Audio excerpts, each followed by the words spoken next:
peu accélérer dans le virage, tu vas voir, mais il suffit d'un rien. Ah ouais, wouh, Directement, ah ouais. Ça part. Et... Entre la puissance qui est délivrée et...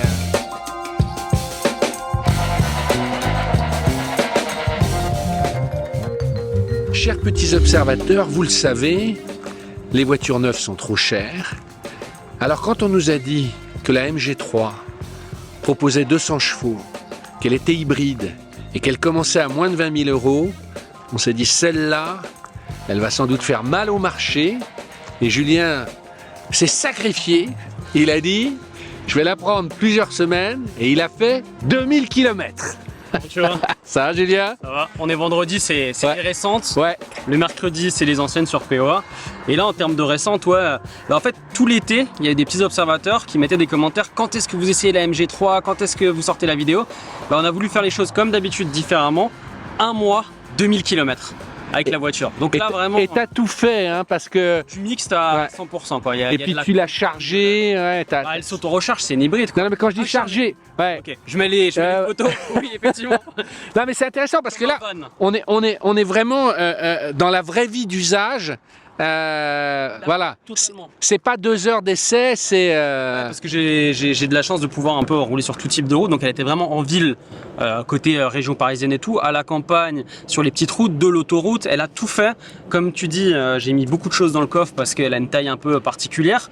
Et en fait, cette voiture, elle est particulière à tous les niveaux, que ce soit le prix, la motorisation qui est très spécifique pour une hybride, que ce soit la taille. Donc ça faisait longtemps que j'avais dans mon radar, j'avais envie de l'essayer, et j'avais envie vraiment de l'essayer longtemps, quoi. Et 2 km, c'est costaud. Mais là, si Mao m'entend, c'est une arme de conquête massive pour les Chinois, cette MG3. Hein. Je pense qu'elle va faire mal, elle va faire très mal. Hein. Ouais. Alors, j'ai d'abord une question toute bête, parce que moi, je la découvre presque, enfin, je t'ai vu avec, mais je te demandais, c'est une Golf ou une Clio? Et tu m'as dit, ah ben déjà, rien que la question montre qu'effectivement, voilà. C'est entre une Polo et une Golf, c'est entre une 208 et une 308, voilà. En gros, tu as les voitures de 4 mètres qui sont vraiment citadines, et tu as des compacts, berlines compactes à 4 mètres 30. Elle fait 4 mètres 12. Donc déjà, elle est un peu différente des autres. Elle est pas citadine, pas compacte, elle est un peu entre deux. D'accord. Ça, c'est la première chose. C'est la première chose. Deuxième question, moi, on dit hybride, mais alors, c'est une hybride, c'est une vraie hybride, c'est une fausse hybride, c'est une hybride rechargeable, c'est une hybride plus? C'est une hybride plus. Plus, et ça veut dire quoi, hybride? Je l'ai nettoyé hier, on s'est tapé la flotte avant, donc elle est ouais, bah on va arrêter la vidéo, vous repasserez. Ouais. Hybride plus, ça veut dire beaucoup de choses. On va ouvrir le capot et je vais t'expliquer. On a fait une... Elle n'est pas rechargeable, hein, donc c'est une hybride à la Toyota. Voilà, pour que les gens comprennent. Ça va un peu plus loin en fait, ils ont tout mis ensemble. Elle klaxonne toute seule, hein. Tout à l'heure elle m'a klaxonné aussi, je me suis dit... Un peu à l'américaine, pareil. Quand tu es dans un parking et qu'elle est fermée et que tu rappuies dessus, elle va... Ah, c'est parce que tu t'approches et que tu... Ouais, mais en fait aussi pour la retrouver sur un parking. D'accord. Mais là elle est en route, d'ailleurs elle est en train de se recharger. Non, ah non, j'ai cru qu'elle avait un capot coquillage, mais quand même... Philippe Nemeth, si tu m'entends... Oula! Elle se recharge. Ouais. Est-ce que tu veux que je l'éteigne pour... Moi, je me rends compte que chez Duster, tu as des vérins. Là, il n'y en a pas. Ah non, il n'y a pas de vérin. Ouais, éteint peut-être parce que... Mais tu vois, rien qu'à la taille du bazar, je vois bien que c'est pas une micro-hybridation. Mais ce qui est fou, c'est que déjà, c'est une petite voiture, mais elle a quasiment 200 chevaux. Ça paraît fou. Enfin, dans l'époque des VGTI, c'était 110, 130. Ouais. Quand tu arrives à 200, c'était déjà incroyable. Là, tu as 195 chevaux. Alors, je vais être didactique et assez rapide parce que c'est à la Rocheburger. Compliqué les moteurs hybrides. Là, vous avez donc 2 moteurs. C'est le principe de l'hybridation. En thermique, vous avez un 1,5 litre de 4 cylindres. Qui est là. Voilà. À cycle Atkinson. C'est un cycle en guillemets qui est censé être un petit peu plus fiable comme les moteurs Toyota. C'est ce que j'allais dire. Qui donne moins de puissance, c'est pour ça que c'est utilisé souvent dans l'hybridation chez Toyota depuis une trentaine d'années. Cycle Atkinson. Donc normalement déjà c'est censé être un moteur fiable parce que il fait que 100 chevaux. Tu vois, pour 1,5 litre, donc il est peu utilisé. Et il est couplé avec une boîte. C'est un 4 cylindres. 4 cylindres. Ouais. Tu vois, c'est déjà un bon mélange. Et il est couplé avec une boîte automatique de 3 vitesses. Tu vois, c'est bizarre, tu vois. Ouais. 3 vitesses, c'est très... Hein. Et à côté de ça, on a 136 chevaux en électrique. Donc 136 chevaux, c'est déjà pas mal. C'est des voitures électriques toutes seules, on que ce moteur-là. Et où il est vraiment spécifique, c'est qu'il a une batterie 2 fois plus grande que toutes les autres hybrides. Je mets la 208 à côté qui elle est 3 fois plus petite même carrément. Mais qu'une Yaris ou une Clio, on a à peu près là En brut, ça presse 2 kWh, on a 1,8 kWh. D'habitude, les voitures hybrides simples, on est plus de l'ordre de 1 kWh. Si je te suis, ça veut dire qu'elle peut rouler en électrique un peu plus longtemps, voilà. Ça veut dire qu'elle a un peu plus de réserve, de panache. Ouais.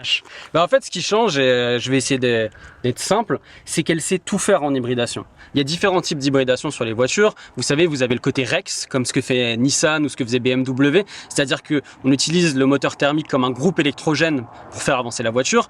Il y a l'hybride à la Toyota, qui est un hybride parallèle, qui fait avancer en même temps, d'une certaine manière, l'électrique et le thermique. Et on a le fait d'avoir une foule électrique.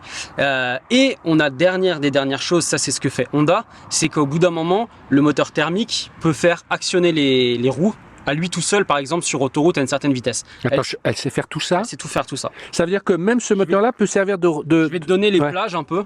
En gros, jusqu'à 60 km/h, vu qu'elle a une grosse batterie et tout, t'es en full électrique. On va aller faire un petit tour après. Hein. Mais t'es vraiment en full électrique si ta batterie est un peu chargée, donc quand même assez souvent, elle est en full électrique. Après, souvent, elle se met en hybride de série, c'est-à-dire qu'elle va utiliser le thermique pour recharger ton électrique et pour avancer. Si tu donnes un bon coup de dent, là, tu auras quasiment 200 chevaux. Et là, les deux moteurs ensemble. Et puis à vitesse constante, 110, 130 sur autoroute, et ben là, ce qui va se passer, c'est que ça va être que le thermique qui va actionner la voiture et la faire avancer parce qu'il a un régime avec ses 3 vitesses. Où il consomme peu. Consomme peu. Donc, je vais aussi mettre les pieds dans le plat tout de suite au niveau de la consommation. On ira voir après à l'intérieur. Sur les 2000 km, j'ai fait 4,5 litres de consommation en roulant normalement. Si tu fais... Ça fait combien une Yaris ou une Corolla? Pour faire aussi très simple, c'est des grands ensembles, j'ai essayé toutes ces voitures. En gros, c'est un peu moins bien qu'une Yaris ou une Jazz, où tu arrives à faire du 3 litres 8, 4 litres, 4 litres 2 dans ces eaux-là. C'est mieux qu'une E-Tech qui est plus sur du 4 litres 8. E-Tech, c'est chez Renault. C'est chez Renault, pardon. Et c'est mieux qu'une 208 qui, elle, est à 5 litres à peu près. Donc, par contre... elle a un agrément qu'aucune autre voiture non. C'est-à-dire que par rapport à Toyota, même si j'ai une Lexus et moi j'ai pas de problème avec la CVT, là la voiture ne gueule quasiment jamais parce qu'elle a 3 vitesses, donc elle arrive toujours à être sur un bon rapport. C'est plus simple aussi en termes de compréhension, on verra quand on ira faire le tour, par rapport à la E-Tech, la Renault E-Tech qui elle a un multimode, boîte à crabot avec 20 vitesses entre guillemets. Là c'est aussi un peu plus transparent, plus simple, voilà. Donc c'est un super compromis, à voir si c'est fiable dans le temps. Ça je peux rien dire. Voilà, une Toyota, vous pouvez y aller les yeux fermés. Mais il y a garantie 7 ans, 100 000 km. Tu parles d'agrément, c'est-à-dire que c'est plaisant à conduire justement. Il y a moins le côté qui mouline. Je vais pas dire qu'elle est sportive, mais... Ça, non, mais le plaisir, c'est autre chose. Elle envoie du bois. Elle envoie du bois. En termes de ressenti, de filtration, tout ça, c'est une bonne moyenne. Après, elle a des pneus horribles, on ira faire un tour. C'est fou ça que les Chinois ne nous remontent pas en Michelin ou en Goodyear. Sur le sec, on va pas dire que c'est dangereux, mais très vite, elle s'ouvre dans un virage sans que tu fasses le con. Hein. Et sur la pluie, faites attention parce qu'elle a 200 chevaux. Vous appuyez un tout petit peu trop fort, elle va patiner à un stop par exemple, tu vois. Donc faut faire gaffe sur la montre de pneus. Vu que vous l'achetez pas cher, payez-vous des Michelin. C'est quoi là comme les Kumho.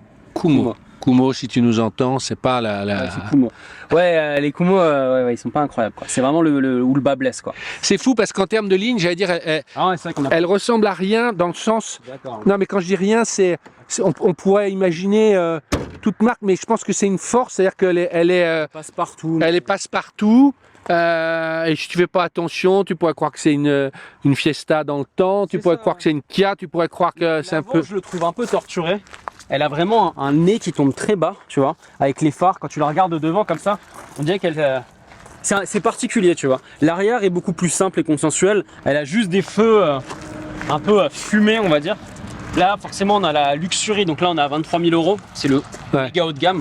Vous allez voir toutes les options qu'on a. C'est incroyable pour une petite voiture. Oui, parce que le truc, on va monter à l'intérieur, mais c'est le prix quand même. C'est-à-dire que... ils ont presque pas de concurrence avec tout ce qu'ils en termes de puissance et d'agrément, tout ça. Pas de concurrence à prix équivalent. En gros, elle est entre 2-3 000 jusqu'à 7 000 € moins cher que ses concurrentes, quoi. Si ça vous intéresse, là on n'a pas de prix de loyer, mais vous pouvez aller dans le lien avec Localis, avec notre partenaire. Ils sont à Bordeaux, c'est des vrais gens. Ils ont sûrement des bons prix. Ils vous offriront un loyer gratuit si vous passez par chez nous. Et suivant le nombre d'années que vous prenez, le nombre de kilomètres, le prix varie. Je tiens à le dire, mais c'est intéressant de voir aussi sur en valeur de revente. C'est comme ça qu'ils calculent le prix, ce qui j'imagine comment ça se revendra. Mets-toi juste à l'intérieur.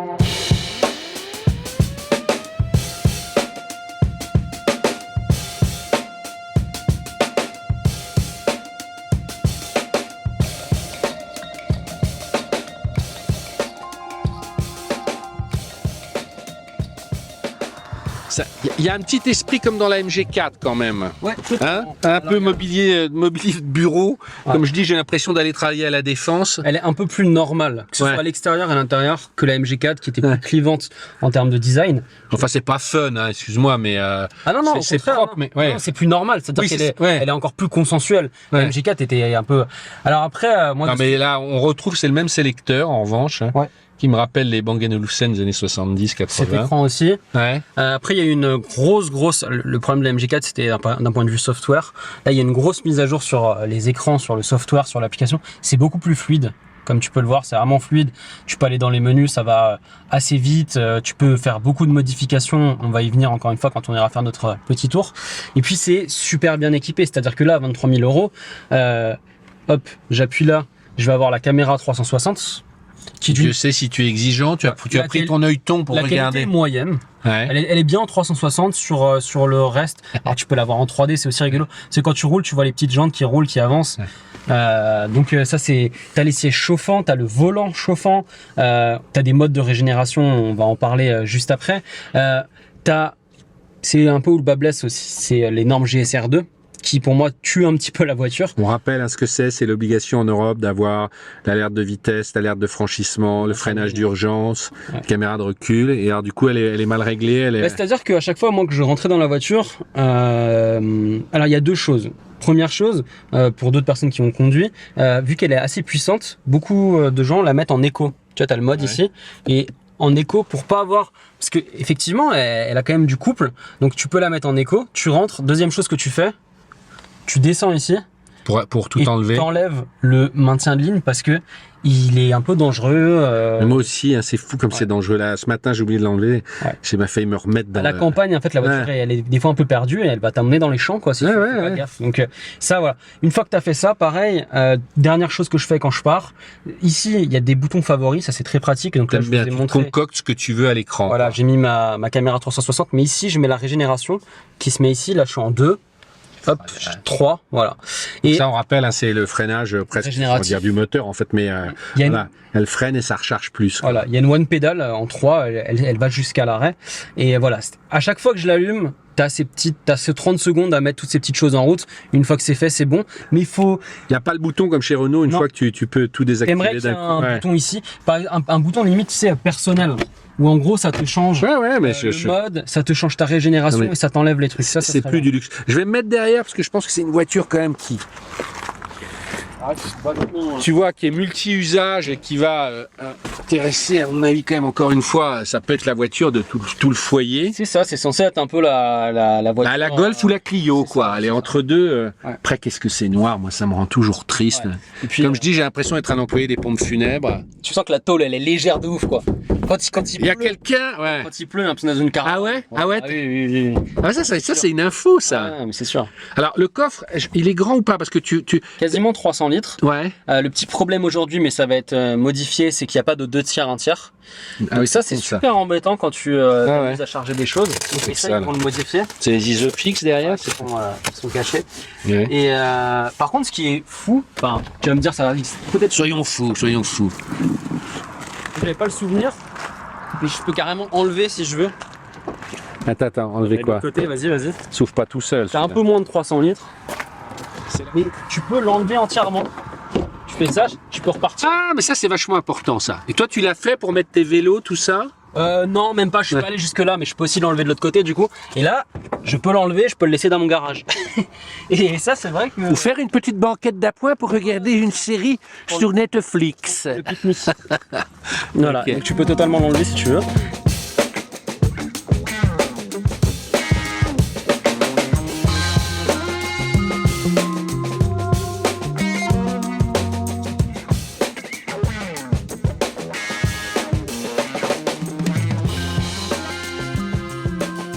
Aux gens Ce que je vois, c'est que si tu mets le limiteur de vitesse, moi j'aime bien rouler au limiteur à la Je sais. campagne parce que tu te mets à 80 et voilà, après à toi d'accélérer comme tu veux. Si tu mets le limiteur, ça enlève la régénération. Ah ouais. Ouais. Donc moi j'aime bien rouler limiteur et la régénération à fond, le côté one pedal, parce que ça me permet de rouler à une pédale et vraiment d'accélérer comme je veux avec la limitation de vitesse. Et en fait, dès que tu mets le limiteur, la régénération, elle s'enlève et la voiture, c'est comme si elle est en régénération 1 au lieu d'être en régénération 3. Et ça, je trouve ça un peu dommage. Tu m'as dit, est-ce que j'ai rêvé? Tu m'as dit, en fait, c'est vraiment la voiture qui contrôle tout. Toi, tu peux pas choisir un mode. C'est la grosse différence. Tous les modes dont tu as parlé, là, qui font qu'on se dit, waouh, c'est une voiture intelligente. Tu peux pas lui dire, fais-moi ci, fais-moi ça. Non, en fait, c'est exactement comme le compteur de vitesse. En gros, j'ai ma vitesse à laquelle je roule. J'ai un petit truc de flux d'énergie. Et ça s'arrête là. C'est-à-dire que si tu roules avec, faisons plus simple, une Toyota, parce que c'est quand même eux qui font de l'hybride depuis 30 ans, tu as différentes jauges, c'est-à-dire que tu as le mode éco, où dans la première partie, tu sais que tu roules en électrique. Après, tu as un éco, tu appuies un peu plus fort, le thermique se met en route. Et après, tu as un power, où là, tout la puissance cumulée se met en route. Là, en gros, sur ton compteur, tu n'as strictement rien. Je vais rouler doucement, comme ça tu vois. Pour des économies, comme ça. Voilà. Non, mais en fait, c'est elle qui va tout gérer toute seule. C'est-à-dire que tu peux un peu voir avec le petit, la petite voiture ce qui se passe, mais ça s'arrête là. C'est-à-dire que si tu es en full électrique, que tu es en hybride parallèle ou en hybride de série, ou si c'est juste le thermique qui fait avancer la voiture, c'est elle qui gère.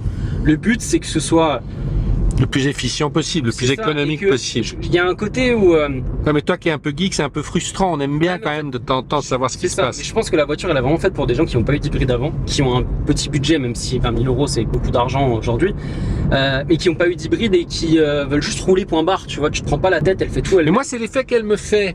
C'est-à-dire, vous voulez une voiture avec un bon rapport qualité-prix qui soit au standard, mais genre... qui fait pas d'excès, sans avoir une notice de 100 000 ans, voilà. Vous mettez jour drive, vous conduisez, terminé. Voilà. Les seuls modes, c'est le mode éco, le mode normal ou le mode sport. Mais ça s'arrête là, ça ira pas plus loin. Et en gros, le seul truc que tu es un peu au courant, on va dire, d'un coup d'œil, c'est ici, il y a marqué HEV, ça veut dire que je suis en hybride. S'il y a marqué que EV, elle sera en électrique. Mais quand même, ça s'arrête là. Pas des petites animations dans tous les sens qui font montrer que tu vis au 21e siècle. T'as pas, même sur ta C5X par exemple, tu vois que tu as une espèce de jauge de couleur pour savoir quand tu es en électrique ou pas. Par contre, ce qui est cool, c'est que là, j'accélère. Là, on sent que tous les moteurs se mettent en route. Ouais. Mais tu vois, c'est franchement, pour une petite voiture, c'est très correct. 200 chevaux, ça marche bien. C'est suffisant. C'est presque limite un peu trop, qu'on n'a pas l'habitude que sur une petite voiture économique. Oui, parce qu'à truc égal, t'es plutôt sur 130, 140 chevaux, quoi, en gros. C'est ça, ouais, c'est ça. Mais je vais te poser la question, qui t'achètes ou t'achètes pas, alors?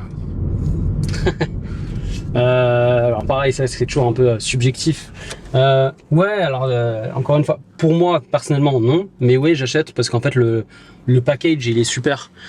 C'est imbattable. Là, je l'ai utilisé pendant un mois, j'ai fait 2000 km. En fait, tu l'oublies la voiture. On en parle souvent de ces voitures entre guillemets qu'on oublie. C'est positif de dire ça dans nos... Je comprends très bien. C'est une voiture sérieuse, besogneuse, mais qui fait le taf, qui cherche pas. C'est une super voiture du quotidien. Voilà, qui a pas de problème, t'as une garantie 7 ans, donc tu dors. Je vais un tout petit peu accélérer dans le virage, tu vas voir, mais il suffit d'un rien. Ah ouais, wouh! Directement, ça part. Et... entre la puissance qui est délivrée et... Mais il faut faire gaffe, tu vois, tu te dis, c'est la voiture, t'es en famille, t'as le petit dernier qui va avoir son permis ou qui a 16 ou 18 ans, voilà. Sur la pluie, les 200 chevaux, plus c'est une petite voiture, elle est relativement légère et tout. Faut faire attention quand même, tu vois. Ça peut partir, voilà quoi. Bonne voiture, mais faites attention. Voilà. Mais non, c'est une super voiture. Mais est-ce que tu crois qu'elle va faire le même carton que la MG4, qui est clairement la première chinoise à devenir... Enfin, moi, c'est fou, hein. Tu roules partout en France, t'en vois dans les villages, t'en vois qui s'est imposée assez vite par son rapport qualité-prix. Là, elle est, tu vois, encore plus accessible. Tu vois, est-ce qu'elle est capable de rentrer chez les vrais gens, quoi? Moi, je pense que oui. Ouais, je pense, parce que y a des gens qui connaissent pas l'automobile, qui connaissent la voiture, qui en ont entendu parler, et surtout, en fait, là, elle pique exactement où il faut. C'est-à-dire que ça a été ton intro, mais c'est totalement ça. C'est moins de 20 000 euros, presque 200 chevaux, hybride, une taille un peu intermédiaire que les gens peuvent rechercher parce qu'en fait elle va un peu partout. Et après il y a l'esthétique, est-ce que tu veux ou pas, et puis après il y a le côté politique, est-ce que tu Made veux in China, ouais. ou pas. Ouais.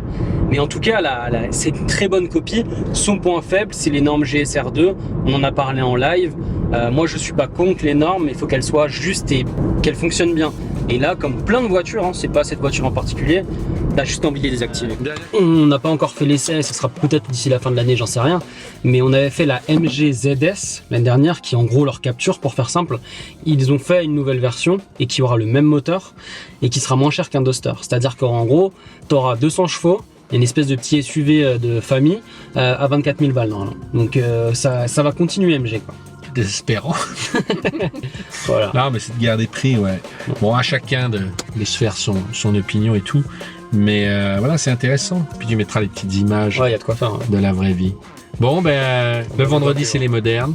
Les mercredis, c'est les anciennes. Si vous voulez le prix d'un loyer chez Localise, ils sont à Bordeaux, vous cliquez, ils vous feront une étude et vous aurez un mois de loyer offert. Je sais pas combien ils la sortent, mais enfin, à mon avis... Je pense qu'il doit y avoir des bons prix là. Ouais, il doit y avoir des bons prix. Ouais. À plus, ciao.